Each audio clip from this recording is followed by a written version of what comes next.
Now that we have learned the basics of sketching in Shaper 3D, here we will learn more about some sketching options, such as auto-constraints, snap to grid, and guides. So if I jump into my sketch tools here, notice at the top right there I have two options, auto-constraint and show constraints. Let's go ahead and turn both of these on. And I'm just going to draw a vertical line, let's say here. Notice that when I draw that line, I see this little icon coming in here, and that is a constraint, telling me that this line is currently vertical. That constraint has automatically come in because I have the auto constraint option turned on, and I can see this constraint icon because I have the show constraints option on. And why this is useful is now if I say try to change this line at all, notice it will always stay vertical because it has that vertical constraint. So no matter how I try to edit or change this line, it's staying a vertical line because it's been constrained to be a vertical line. Whereas if I were to turn the auto constraint off, for example, again I'll draw just another vertical line here, let's say. Notice with this line, I don't see that same vertical constraint icon coming in. And now if I were to try to change or edit this line, notice it is no longer constrained to be a vertical line. Having this auto constraint option turned on, of course, is going to be a personal preference and will depend upon your exact design or requirements. So for example, turning the auto constraint on should be a great time saver, as soon as you sketch something, those constraints are automatically going to come in. So we can turn this auto constraint option on or off to suit our specific needs. A number of other sketching options are in my bottom right corner in this magnet icon here. So if I jump into this, so here I have options to turn on or off snap to grid and guides. So first let's take a look at snap to grid. I'm going to turn that on first. And now notice wherever I draw a line, notice I'm jumping to specific grid points. So 1 millimeter at a time here, and I'm jumping to whatever grid point it may be.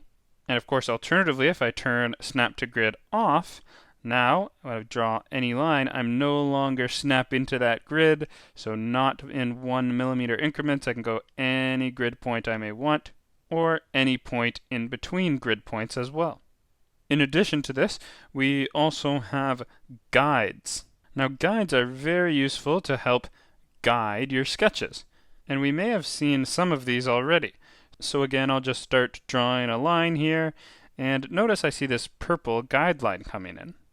Let's say I just tap on this endpoint here, and again, I can see a number of these purple guidelines in here.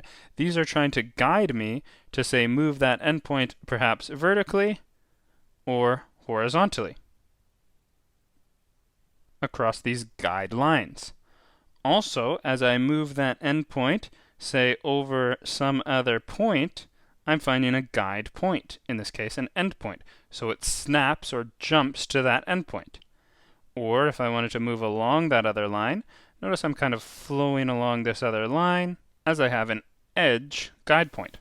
And once I hit the midpoint of an object, I've now again jumped to another guide point, the midpoint of my vertical line there. So guidelines and guide points, as the name suggests, are really just very useful to help guide my sketches, and gives me the ability to jump to specific points or specific entities.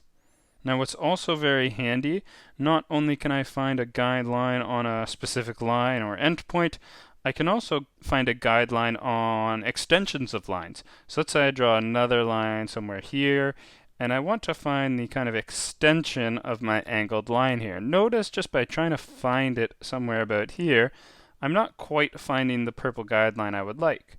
So what I have to do is wake it up, and I can just go over the end point there. And now if I was to move across that line, notice I've woken up that guideline, and I can just place a point, say here, and now I know that specific point is on the extension line from my angled line. So now let's try to put this all together and create a closed out sketch. I'll start with something simple, just like a rectangle here, but I'm just going to draw a line, say starting here. Notice my purple vertical guideline coming in. As soon as I hit my x-axis, I see the x-axis guide point coming in, so I can stop my line there.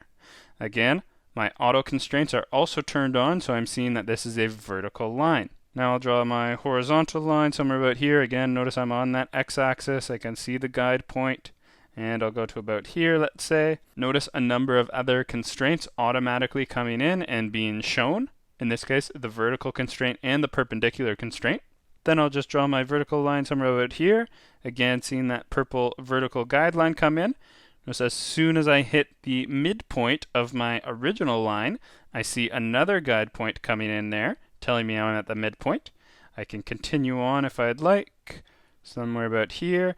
And now notice I've hit the equal guide point, telling me that this line is the same length as my first line. And if I'm happy with that, close it out. See more constraints automatically coming in, and finally close it off. Again, see that horizontal guideline coming in. As soon as I hit my midpoint, I should see a guideline for that as well. Continue on until I hit my final endpoint guide. And as we can see, just by creating something so simple like a square here, we've made a ton of use of these auto constraints and my guidelines. Another very handy guide point I have is, I'll just draw a line here, the sketch center guide point. So here it's finding the center of any face or sketch, and now I can also go straight to the sketch center. If I'd like, again, now I could move upwards. Notice I've created the guideline there, and maybe go straight up to this midpoint, or whatever it may be. So really our guidelines and guide points are just very helpful tools in guiding my sketches.